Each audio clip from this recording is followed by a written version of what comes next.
let's get started with how the latest chapter of your life has been. Well, let's call the latest chapter of my life the last about 15 years. Okay. How's that sound? I made a big change when I moved from Los Angeles to the San Francisco Bay Area, where I had gone to college, where I had started my career in the theater, where I still had a couple of close old friends, and had a very, I was also born here, Yeah. and I had a strong longing all my life that I would love to return. So things kind of opened up, and I saw that I could go, and I came. And I impulsively decided to buy this house that I'm still in on a weekend. And I'm very happy in this house, by the way. Good. And I have built a new life here that is oriented to my interests and how I spend my time. Yeah, absolutely. And how do you spend that time, if I may ask? Well, I got into writing those memories.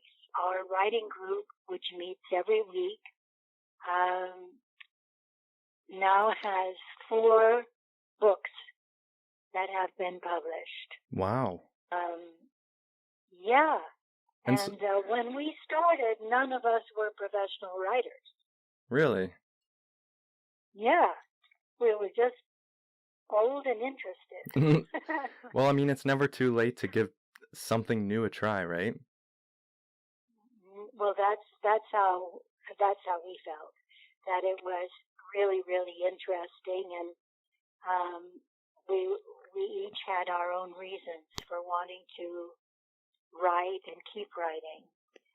And so that has been an outward accomplishment from these years since I came. Also, I've been lucky enough to be in some plays in San Francisco, in Berkeley, in Palo Alto, and also out on the road in various places.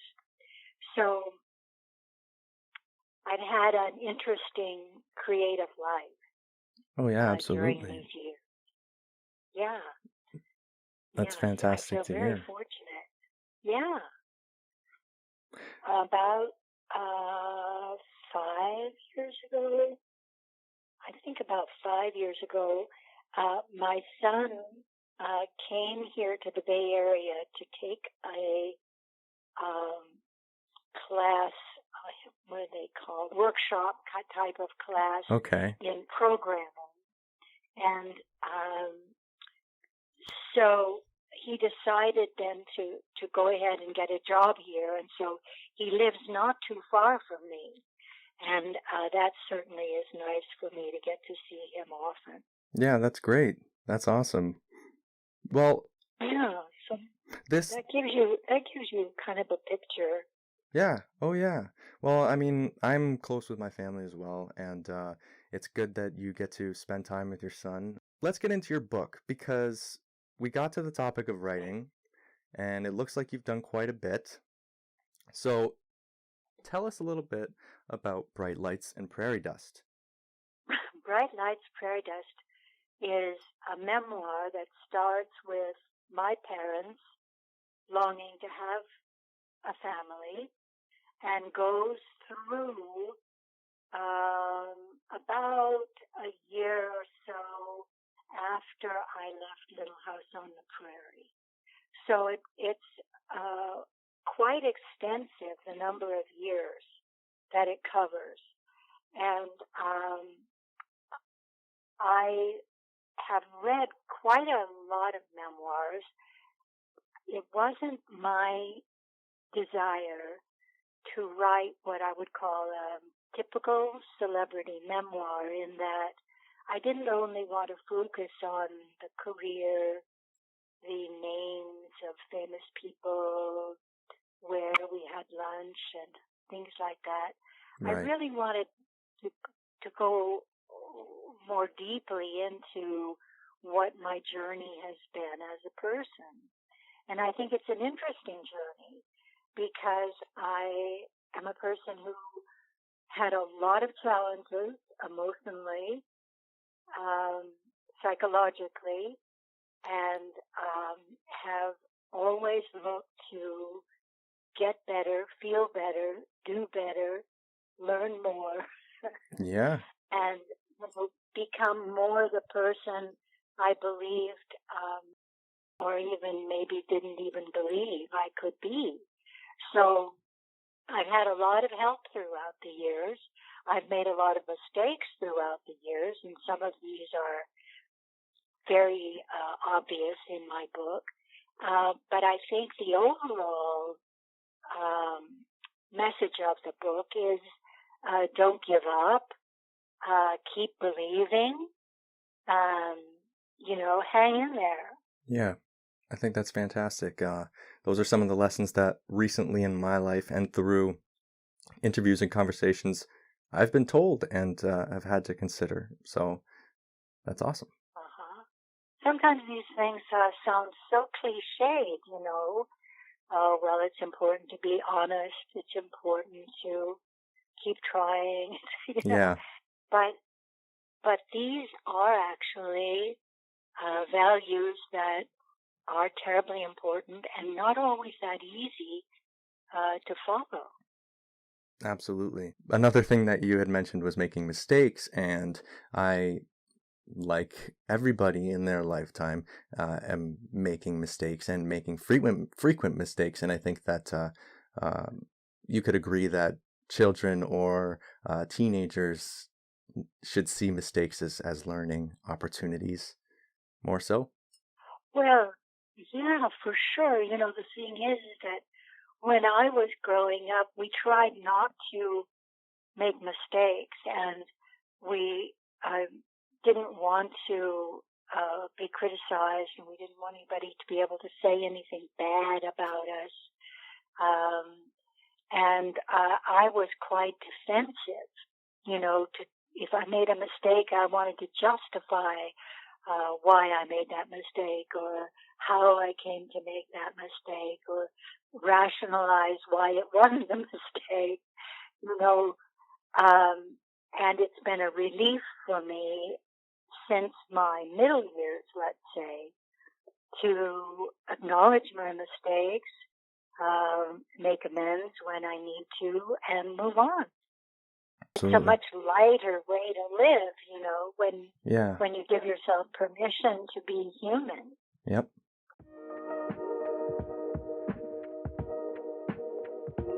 When I reflect on the good old days, you know, they look very different than they felt at the time. Right. So, for example, I love my university. It's University of California, Berkeley. I love Cal. I'm very happy that I went to Berkeley. I feel that I was exposed to so much and learned so much and developed values that have really been important to me all my life. But at the time, my friends and I all suffered from a lot of depression, anxiety. Many of us visited the doctor and were given samples of tranquilizers. One friend of mine was so upset over a breakup with a boyfriend that she tried to take her own life, and I had to take her up to the student hospital. So while I can look back and say, boy, we really had a lot of fun that one New Year's Eve, didn't we? Yeah. It was also very rocky. Of course. None of us were sure of ourselves or knew who we were, and were full of insecurities about how our lives were going to go. You know, who were we going to be? What Yeah. were we going to do to earn a living? All of that, you know, loomed very, very large. Yeah. Yeah.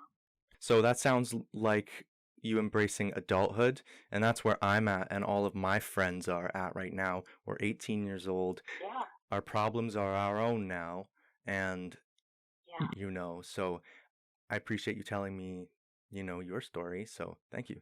Oh, well, you know, I know you have good family support because you've already mentioned your family. And I was very, very fortunate. My parents' dream was that I should go to college, and they paid for my college education. I had time to do extracurricular activities, so I got into the theater. I had time for these emotional breakdowns and these ups and downs in my romantic life, you know, but I always knew they were there, and that if anything went seriously wrong, that I could go home. And Yeah. I just was, I mean, I can't express how grateful I am to have had that under me, supporting me, because so many people do not have that. Yeah. And then, you know, it's very difficult unless you can find support through a teacher or mentor, a boss at work, you know, somebody who will take an interest and shore you up when you're feeling insecure. Yeah. Or being insecure. I think that children sometimes they think that those people don't exist, so they don't seek it. But when you seek it, Yes. sometimes, almost all of the time, when you seek it, you will find someone. Uh-huh. Yeah. Uh-huh. So how we think about things is so important. Yeah. As you're saying, if we think it's impossible, if we think there's no one there, then we don't have the ability to look. Right. But if we can visualize that someone will care and that things will work out, the chances improve right away that in our surroundings, we're more likely to connect with someone. Yeah. It's the exact same thing as when we mentioned failure and fear of failure. If you fear failure, you'll never try. Our own attitude about what's possible affects what's possible. Yes. Yeah. And I think that that is the best way that it can be put, how you just said it. All right. Well, let's move on to the next topic. And I want to explore who your heroes are. Oh, my heroes. And they don't have to be celebrities or other actresses or actors. They can be Right. your family, anybody you like. When I think of heroes these days, I think of some of the people who created this country. For example, you know, Benjamin Franklin. Right. Abraham Lincoln, you know, the big guys, the really big heroes. The big ones. When I was a young woman, my heroes tended to be more like celebrities that I read about who were doing things that I wanted to do. I would read that Shirley MacLaine was traveling a lot. I thought, oh, that was wonderful. I wanted to do that. I read that Mia Farrow was having these babies. I wanted to do that.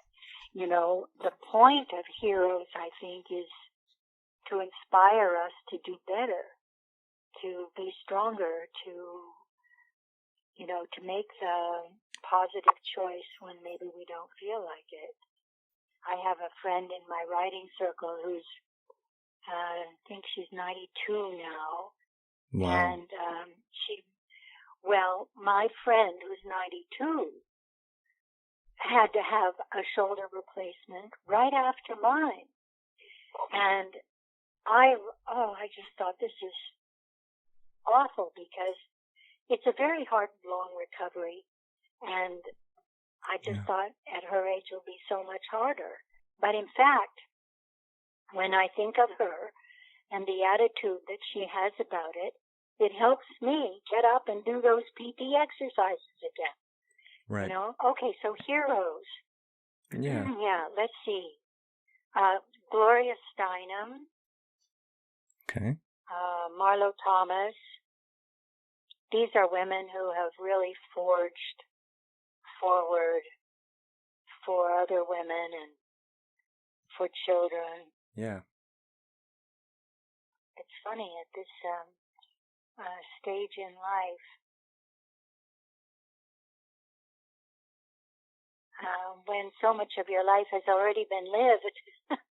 Mm-hmm. Yeah. What about your mom and dad? Well, my parents, I'm telling you, were such devoted parents. And in writing my book, I learned so much about them. I learned so much about what they cared about and what they were true to. Yeah. And what they gave to me and my sister. So that to write about them, to remember them, to retrace some of our family experiences. I think my parents were actually fantastic. They had a lot of issues. They got married into the Depression. Times were very, very hard. Everything was insecure. Then they had World War II, Yep. I mean, there were big, big issues. And my dad was alcoholic, and my mother was unclear about how to help him or what to do about it. Right. And while I was growing up, she tried to get him to go to Alcoholics Anonymous, but he didn't like it. And so he eventually of alcoholism and depression. I'm sorry. And yeah, thank you. It was a heartbreaking situation because here was a man with wonderful values, loving, funny, hardworking, and yet he couldn't help himself. Right. And my mother did not know really how to help herself with this puzzle of alcoholism that's so mystifying to go around the person who has it. And she did develop in her 50s a philosophy of life that I think really saved her.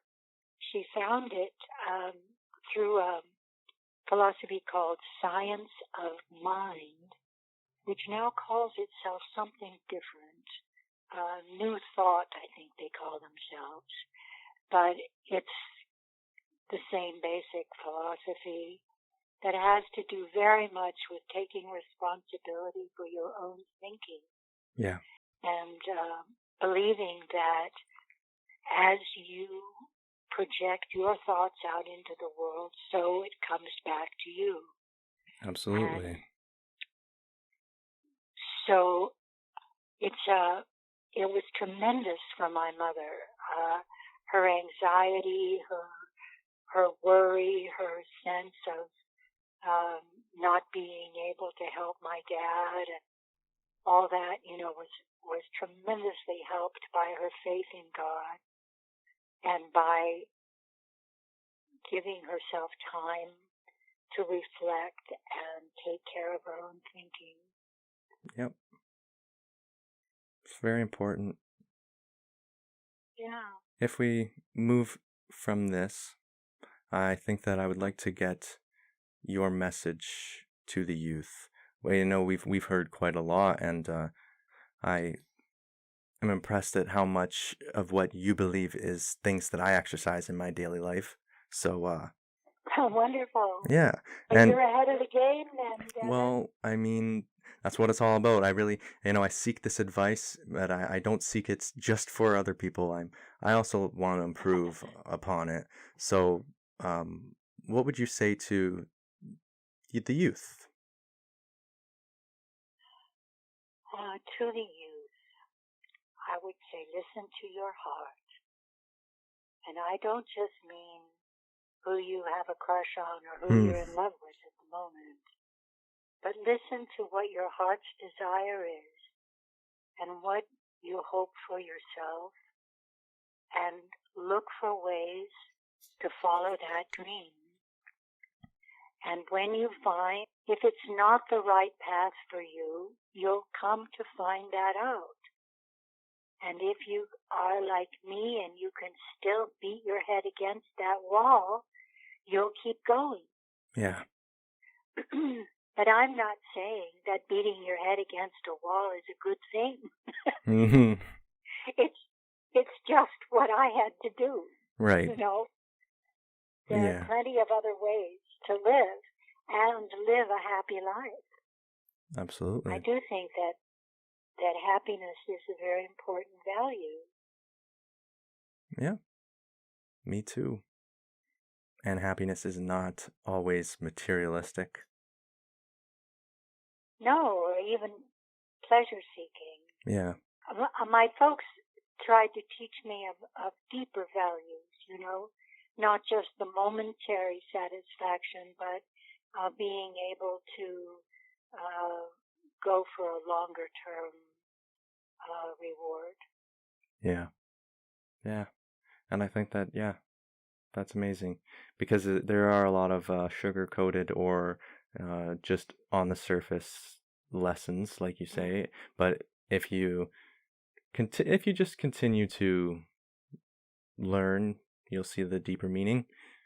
And I also wanted to ask you, this is a new question that I'm bringing to the table, and that is what your message is to your generation, to all of the people who were around when you were growing up. Well, I would say thank you. I have a lot of gratitude for all the people who believed in me, were patient with me, encouraged me, gave me a pat on the back along the way, or were honest with me about a shortcoming that I needed to address. I'm very, very grateful. Yeah. Awesome. Did you face any expectations that you think were expected of Caroline Ingalls? Oh, well, now I'm facing a lot of anger from people who are very disappointed that I wrote a book, and it's not about Caroline Ingalls.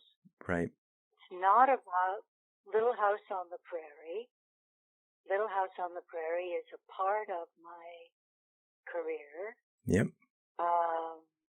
Even though it's what I'm known for, it's not the majority of my experience. But there are people who are very upset with me because I'm not Mom. Right. And I put it all out there. This is the book I needed to write. It's my story. It's my book. It's my book. But indeed, people love this character so much. Yeah. They love her so much. And I understand. They wanted me to be her, or at least to write mostly about being on the set and being in Little House. But that just wasn't my book. Yeah. Yeah. I want people to actually see that we want to talk more about a person's feelings and intellect. Devin, it's so obvious I wouldn't have even thought of asking the question. Really. Well, that's good to hear. My last couple questions, and then we're finished. Well, let's say if you had to have a hope for the future, what would it be? I have two hopes. Okay. One is that we find a way as human beings to address climate change and get with it Mm-hmm. soon. And the other is, of course, for my son's happiness. Thank you for sharing. Oh, Devin, it's been such a pleasure to be with you.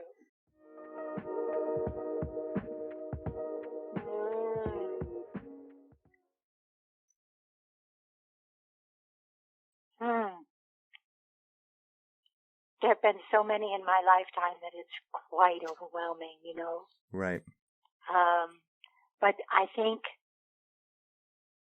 I am most impressed with explorations in space. Really? The numbers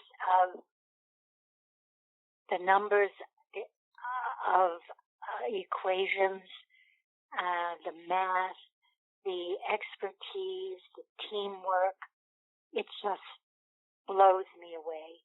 And if any of your listeners haven't seen the YouTube of the landing of the SpaceX 2 rockets, then they just have to go to their computers and look it up right now and watch those 2 rockets come down and land on Earth. I mean, that sort of thing is just miraculous to me.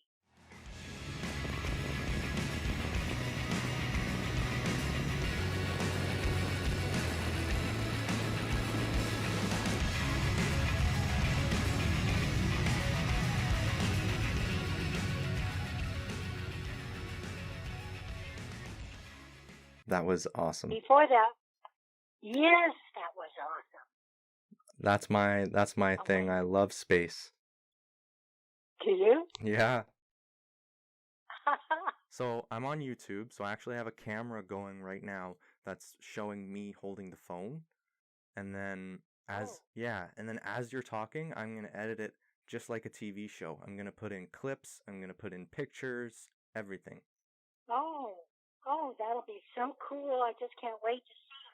I can't wait for you to see it. Well, I know you're going to send me a link, Mm-hmm. and we'll put it on our website here. Awesome. And I hear the phone. I think I should go. That's all right. But gosh, great talking with you. Let me know if there's anything you need from me, okay? All right. Have a good evening. Bye. Thank you. You too. Bye.